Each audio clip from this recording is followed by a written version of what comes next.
স্কুলের পিয়ন এসে হেড স্যারকে একটা চিঠি দিল। ওই স্কুলের একটা ছাত্র লিখেছে।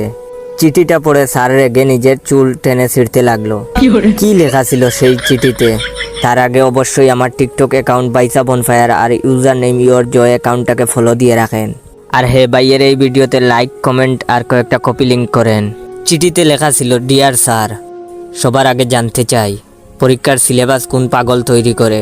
সিলেবাসের সাইজ দেখলেই মনে হয় ছাত্রছাত্রীদের উপর বহুদিনের পুরনো কোনো প্রতিশোধ নেওয়া হচ্ছে।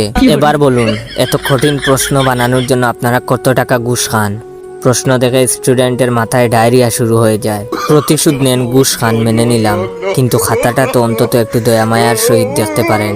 আপনারা আপনাদের বউয়ের সাথে ঝগড়া করে খাতা দেখতে বসেন, তারপর আমাদের খাতার উপর দিয়ে জ্বর বয়ে যায়। আপনারা শিক্ষিত লোক, সমাজের বিবেক। এভাবে দিনের পর দিন বিবেকহীন কাজ করে আমাদের জীবনকে ধ্বংস করে দিবেন না। আশা করি আপনি